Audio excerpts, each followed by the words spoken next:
तो उदयपुर में कन्हैयालाल मर्डर मामले में क्या आतंकी कनेक्शन है, इसको लेकर एनआईए लगातार तफ्तीश कर रही है। आरोपियों के तार पाकिस्तान से जुड़ते दिख रहे हैं और जांच में सामने आया है कि आरोपी गौस मोहम्मद पाकिस्तान के संपर्क में था।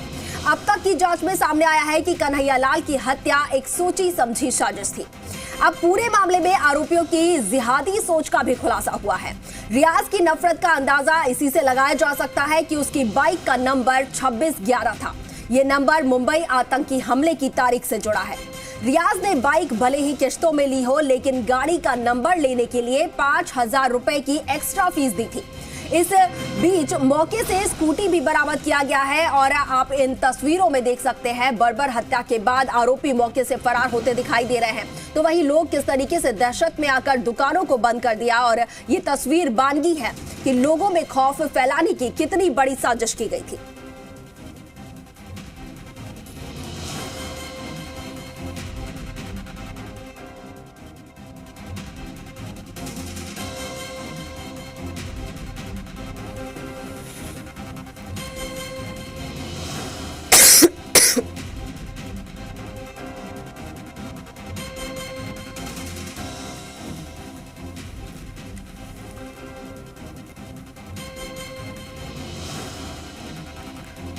और अब इस पूरे खबर पर ज्यादा जानकारी के साथ हमारे सहयोगी देवेंद्र हमारे साथ जुड़ गए हैं। देवेंद्र, ये बड़ी ही खौफनाक तस्वीरें जब सामने आई थी, जब ये पूरी घटना हुई, और तो इस पूरे घटनाक्रम को अंजाम देना सिर्फ हत्या करना नहीं था, बल्कि पूरे समाज में यहाँ पर खौफ फैलाना था, बल्कि पूरे देश में मैं कहूंगी।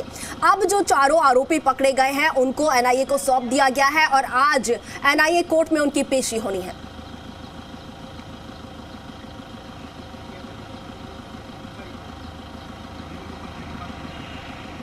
जी बिल्कुल, बताना चाहूँगा कन्हैयालाल के हत्यारों को आज एनआईए कोर्ट में पेश किया जाना है। एनआईए टीम इन्हें अजमेर के हाई सिक्योरिटी जेल से कड़ी सुरक्षा के बीच जयपुर लेकर रवाना हो गई है, जहां इनसे पूछताछ की जाएगी। वहीं मैं आपको बता दें कि इन आरोपियों द्वारा हत्या करके दहशत फैलाने का काम किया जाना था, लेकिन इनसे पहले ही पुलिस ने इन्हें गिरफ्तार कर लिया है। वहीं अब इनसे पूछताछ की जाएगी और इस पूछताछ में काफ़ी बड़े खुलासे होने की संभावना जताई जा रही है। जी देवेंद्र, इसके साथ ये भी है कि और भी कुछ लोगों से यहाँ पर पूछताछ चल रही थी और ऐसे में उम्मीद ये भी जताई जा रही थी कि उन लोगों को भी हो सकता है कि आज गिरफ्तार कर लिया जाए। जी बिल्कुल, इस केस से जुड़े इनके चारों आरोपियों को गिरफ्तार करने के बाद लगातार पुलिस इनसे पूछताछ कर रही है और इनकी निशानदेही पर दबिश भी दे रही है। दबिश के दौरान कई लोगों को डिटेन भी किया जा रहा है। डिटेन करने के दौरान उनसे पूछताछ की जा रही है। वहीं पूछताछ पुख्ता होने पर उन लोगों को भी गिरफ्तार कर लिया जाएगा। अभी फिलहाल एनआईए जयपुर कोर्ट में इनके पेश करेगी। पेश करने के बाद कुछ नया खुलासा होने की संभावना जताई जा रही है। तो वहीं आज की अपडेट उदयपुर की बात करें तो उदयपुर में अब धीरे धीरे हालात सामान्य होने लगे हैं। अगर बात करें तो बाज़ारों में भी कुछ राहत सामग्री की दुकानें खुलने लगी है, ताकि कोई लोगों को कोई परेशानी नहीं हो। जी देवेंद्र, हमारे साथ बने रहिए। अजमेर से ब्यूरो हेड हमारे साथ जुड़ गए हैं मनवीर, आपका रुख कर रही हूँ। जिस तरीके से हमने तस्वीरों में देखा कि दोनों जो हत्यारे हैं उन्हें अजमेर के सिक्योरिटी जेल से अब ले जाया जा रहा है और आज उनकी एनआईए कोर्ट में पेशी होनी है।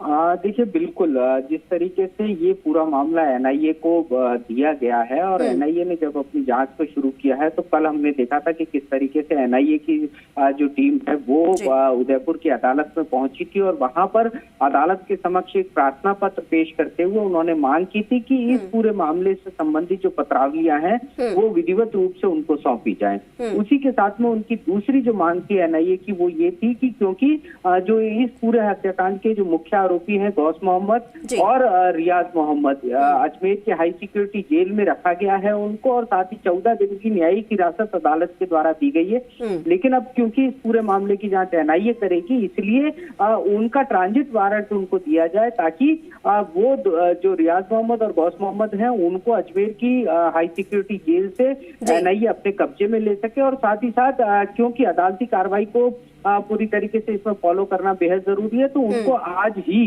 जयपुर की जो एनआईए की विशेष अदालत है उसके समक्ष पेश कर रिमांड ले सके। इस अदालत के आदेश के बाद में आज अलसुबह जो एनआईए की टीम थी वो अजमेर पहुंची। हाई सिक्योरिटी जेल के अधिकारियों को अदालत का वो आदेश सौंपा गया जिस ट्रांजिट वारंट के जरिए उनको अजमेर की हाई सिक्योरिटी जेल से जयपुर ले जाया जाना था। कड़े सुरक्षा इंतजाम इस बीच किए गए हैं।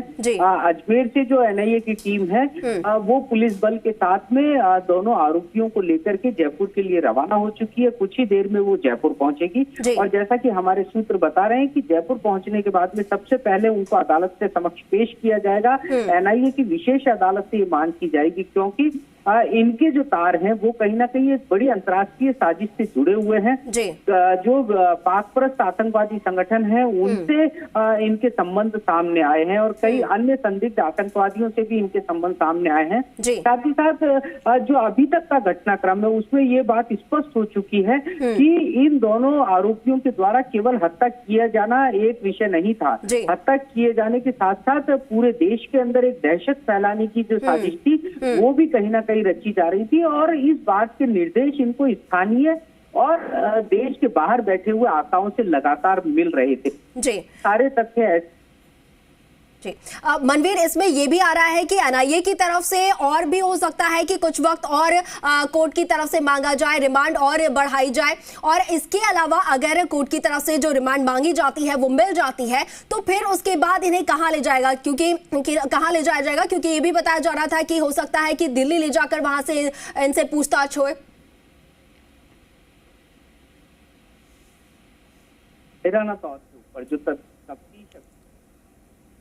चलिए ठीक, मनवीर तमाम जानकारी साझा करने के लिए आपका बहुत शुक्रिया। हमारे सहयोगी देवेंद्र हमारे साथ लगातार जुड़े हुए हैं। देवेंद्र, अगर बात की जाए उदयपुर के माहौल की तो वहां पर अब किस तरीके का माहौल है? क्या कर्फ्यू आज भी वहां पर लागू है? जी बिल्कुल बताना चाहूँगा, कर्फ्यू धारा 144 तो लागू है लेकिन ऐसे में काफ़ी दिन से लोग बाग काफ़ी परेशान हो रहे थे। उनकी दिनचर्या पर काफ़ी प्रभाव पड़ रहा था। वहीं खाने पीने की सामग्री भी उनकी ख़त्म होती नज़र आ रही थी। इसी बीच कुछ दुकानदारों ने अपने फल फ्रूट है, सब्जी है, वो दुकानें खोली हैं। ऐसे में लोगों ने थोड़ी राहत की महसूस की है।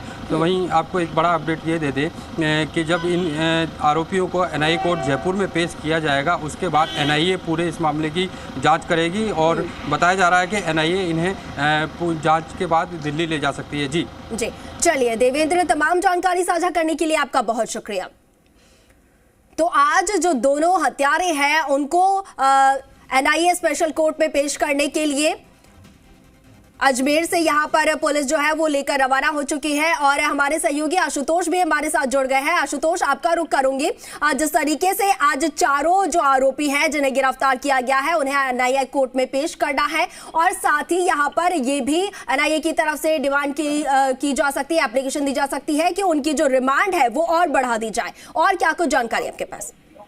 अंकुर, देखिए बिल्कुल जिस तरह का पूरा घटनाक्रम है उसको लेकर एनआईए को लंबी चौड़ी पूछताछ करनी है और एक एक करके जिस तरीके के तथ्य सामने निकल के आए हैं उन तथ्यों के क्रॉस वेरिफिकेशन के लिए ये जरूरी है कि ज्यादा से ज्यादा एनआईए की कोशिश रहेगी कि वो एक लंबी जो पुलिस रिमांड है वो एनआईए की तरफ से ली जाए ताकि एक लंबी चौड़ी विस्तृत पूछताछ हो सके। जिस तरह का जानकारी अभी तक आरोपियों की तरफ से दी गई है उन तथ्यों को लेके पूछताछ की जानी है। जो घटनाक्रम पूरा रहा है बहुत हद तक संभव है कि उसका एक तरीके से रिक्रिएशन भी किया जाएगा। और आज की अगर हम बात करते हैं तो क्योंकि कड़ी सुरक्षा व्यवस्था में उनको यहाँ तक लाया जा रहा है चारों आरोपियों को, जिनमें से 2 मुख्य आरोपी हैं। तो कोर्ट के बाहर की बात करें तो स्पेशल कोर्ट है उसके बाद एनआईए का जो स्पेशल कोर्ट है उसके बाहर की बात करें तो कड़ी सुरक्षा व्यवस्था यहाँ देखने को मिल रही है। स्थानीय पुलिस यहाँ मौजूद है, स्पेशल टीम जो है वो मौजूद है, क्यूआरटी की जो टीम है हथियारों के साथ वो यहाँ पे मौजूद है। तो कड़ी सुरक्षा व्यवस्था में उनको यहाँ लाया जाएगा क्योंकि अभी तक ये पूरा के पूरा जो घटनाक्रम है वो बहुत सेंसिटिव रहा है। तो ना तो पुलिस, ना एटीएस और ना एनआईए चाहती है कि किसी भी तरह की कोई भी यहाँ चूक हो। दूसरी बात, इस पूरे घटनाक्रम में आतंकी कनेक्शन की जो बात है वो प्रमुख तौर पे सामने निकल के आ रही है। ऐसे एक एक तथ्य हैं जो सामने निकल के आए हैं। कल एटीएस की तरफ से एक जानकारी साझा की गई जिसमें ये बात कही गई कि इनका सीधा संबंध है जो पाकिस्तान के संगठन के साथ में है और संभव है कि इनका कोई ना कोई आतंकी कनेक्शन हो सकता है कि किसी के इशारे पे उन्होंने इस घटनाक्रम को अंजाम दिया गया।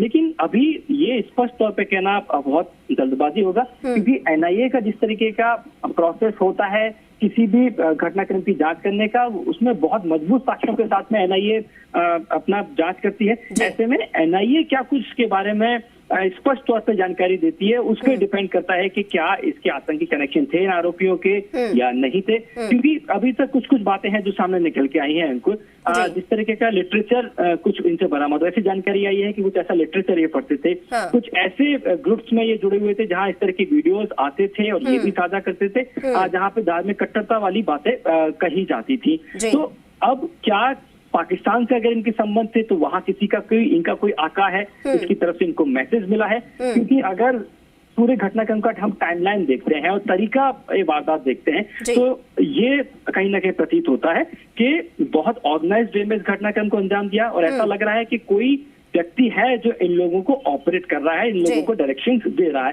इन तमाम तथ्यों को लेकर एनआईए को अपनी एक लंबी चौड़ी पूछताछ करनी है। अब से तकरीबन आधे या 1 घंटे बाद में एनआईए यहाँ आरोपियों को लेकर पहुंचेगी और एनआईए की सबसे बड़ी कोशिश ये रहेगी कि ज्यादा से ज्यादा रिमांड मिले ताकि जो एक विस्तृत पूछताछ होनी है वो संभव हो सके। चलिए आशुतोष, नजर बना के रखिए, आगे भी आपसे अपडेट लेंगे। फिलहाल के लिए आपका बहुत शुक्रिया।